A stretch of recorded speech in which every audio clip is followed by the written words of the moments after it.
Mr. President, I would like to very warmly thank our Western colleagues for convening this Security Council meeting on Ukraine, because a huge corruption scandal has just erupted there. It involves top officials of the Kiev regime.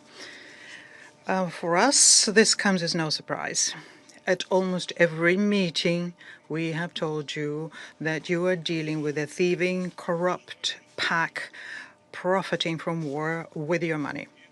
It was not even a secret that fell open.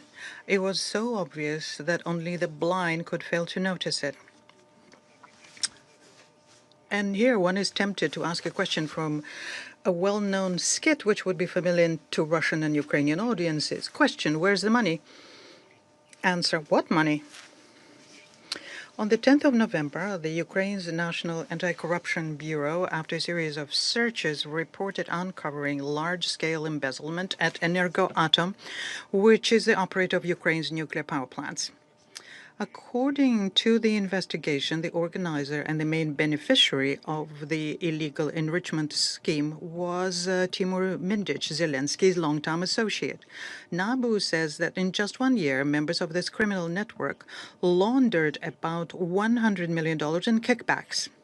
And the same corruption scheme operated in the defense sector. The true scale of this scandal is something that we can only guess at right now, but here's just the tip of the iceberg. I haven't heard anyone at this meeting say a word about that. Meanwhile, Zelensky continues to tour European cities, begging for money and weapons to spend it for his own benefit and that of his inner circle. But Europe has no money left for Ukraine. Europe needs to rearm its own armies to prepare, as they hysterically claim, be ready for war with Russia by 2030. And where will they get money for Ukraine? Well, they can be stolen by stealing Russia's sovereign assets, for example. But this hasn't worked so far. So they resort to whipping up anti-Russian hysteria to scare and unsettle impressionable Europeans.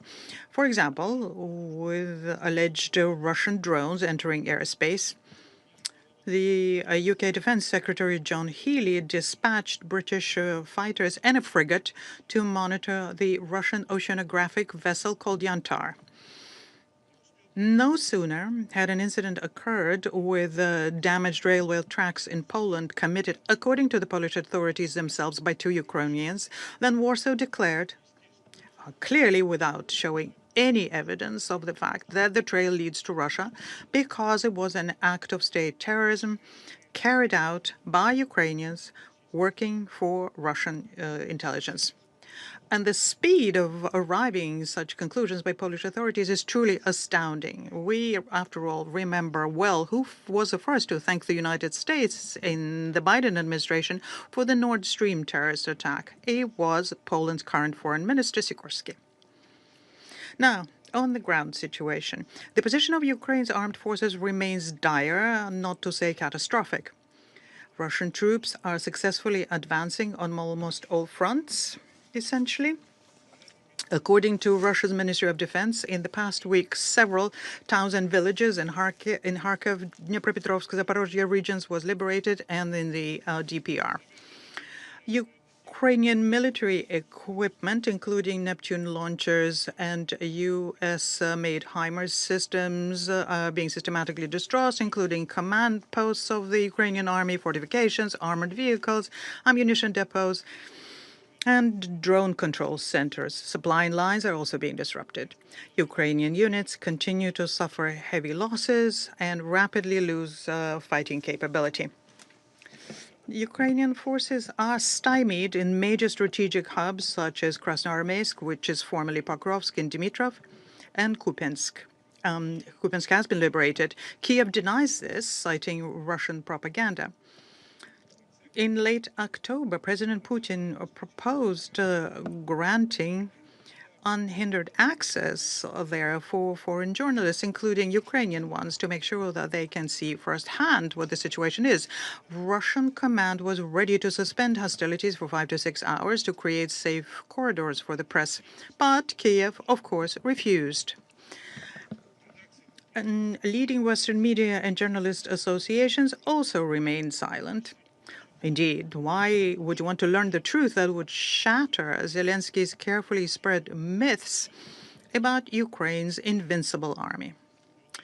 Ukrainian failures are accompanied by very brutal actions against civilians, which remain in contested cities. Nationalists call them ždun, those who are waiting.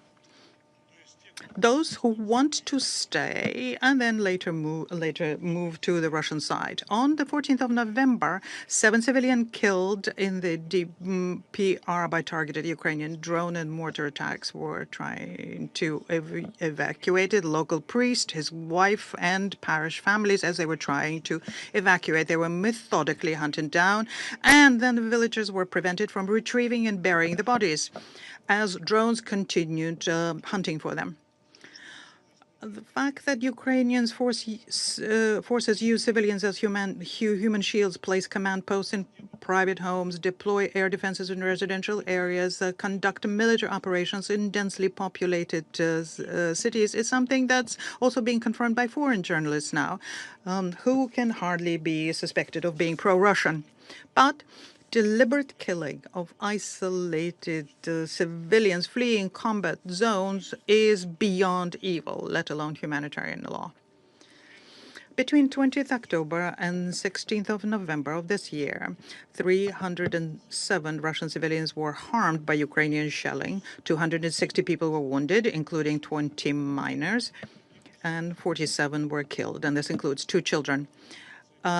Overall, civilian targets in Russian territory during this period received at the very least 13,195 munition rounds. Villages in the Lugansk and Donetsk People's Republics, Kherson, Zaporozhye, Belgorod, Bryansk, Kursk, and Moscow regions were harmed, as well as Saratov, Novorossiysk, and Volgograd were hit. But the UN Secretary General and his spokesperson show neither courage to speak about this nor words to express sympathy for the victims. But they very readily strongly condemn any Russian strikes based on any information, be it verified or not verified, provided to them by the UN resident coordinator in Ukraine, Shmale. We're not at war with Ukrainian civilians. Our forces act with maximum responsibility, striking only military targets, and they're supporting transport energy infrastructure of Ukraine. According to leaked military documents, Ukraine's armed forces have lost more than 1.7 million troops since the start of the special operation. And this year alone, as of August, that figure was more than 600,000. Massive, irrecoverable losses are indirectly confirmed by body exchanges. When we return thousands of Ukrainian soldiers' remains and only receive about 20-30 bodies in return. It is very clear that Ukrainian troops under these conditions are fleeing en masse. In October alone, the record 21,000 soldiers deserted, which is the equivalent of 4 brigades. To replenish the Для восполнения потерь ведется беспрецедентная по уровню насилия мобилизация. В ход идут закрытие границ, блокировка банковских счетов, приостановка водительских прав и просто отлов людей на улицах. И хотя украинские пропагандисты и тут пытаются свалить все на российские фейки, международные СМИ не смогли проигнорировать неожиданное, но очень красноречивые доказательства. В начале ноября Украину с визитом посетила Анджелина Джоли. Ее охранника задержали прямо у нее на глазах и доставили для проверки призывной пункт. Всего за пару недель до этого инцидента таким же образом был мобилизован украинский журналист, работающий с британскими корреспондентами из издания «Сан». На этом фоне продолжает обсуждаться снижение возраста для обязательной мобилизации с 25 до 22 лет. 12 ноября мэр Киева Виталий Кличко озвучил эту инициативу в интервью изданию «Политика». Так дело скоро дойдет и до Гитлер-Югенда. Господин председатель, несмотря на окружение значительного количества украинских войск, колоссальные потери, насильственную мобилизацию, угрозы для мирного населения, главарь киевского режима запрещает признавать утрату городов, отдает приказы об удержании позиций до последнего бойца, запрещает отступать. Такая линия украинского руководства не имеет никакого отношения к военной реальности и носит чисто политический характер. Зеленский хочет показать западным спонсорам, что фронт держится с расчетом на продолжение финансирования войны с Россией.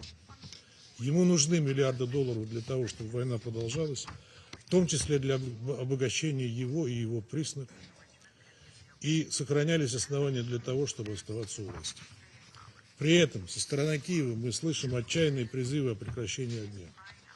Это же мы слышим и от европейских подельников Зеленского. Цена этим призывам нам очевидна. Так называемое немедленное и скорейшее прекращение огня необходимо им лишь для того, чтобы терпящие поражение за поражением ВСУ получили долгожданную передышку. Что же касается лицемерных призывов наших бывших европейских партнеров к миру, то режим Зеленского и его кураторы не нацелены на мир, а эскалация противостояния в их интересах. Еще на прошлой неделе первый замминотдела Украины, хорошо знакомый вам Кислица, прямо сказал, что Киев официально приостановил мирные переговоры с Москвой. Фактически еще летом украинская делегация перестала реагировать на предложения России, в том числе касающиеся создания рабочих групп по политическим, гуманитарным и военным вопросам. Что же касается нынешних заявлений Зеленского из Стамбула и европейских столиц, то это не что иное, как попытка отвлечь внимание от чудовищного коррупционного скандала. Мы с самого первого дня ясно заявили о целях спецоперации. Неблоковая Украина, ее денацификация, прекращение гонений на все русское, соблюдение прав всех живущих там граждан. Однако подлинного желания Киева сесть за стол переговоров для того, чтобы обсудить ключевые аспекты решения украинского кризиса, мы не видим. Господин председатель, хотели бы в заключение в очередной раз зафиксировать наше принципиальное несогласие с приглашением на сегодняшнее заседание делегаций столь большого числа стран по правилам 37 и 39. Их, помимо Украины, набралось целых 7, и все они целых 6, и все они являются членами либо союзниками НАТО и ЕС. Руководствуется сугубо блоковой дисциплиной, абсолютно никакой добавленной стоимости дискуссии не привносит. Каждый раз эти делегации тратят ценное время Совета, зачитывая, по сути, одни и те же заезженные тезисы, к тому же практически копирующие выступления представителей Евросоюза. Мы категорически против превращения заседаний Совета Безопасности в ток-шоу с целью под камерой отработать методичку для своей внутренней аудитории. Считаем, что такой подход подрывает авторитет Совета. Благодарю вас. I thank the representative of Russian Federation for the statement, and I give the floor to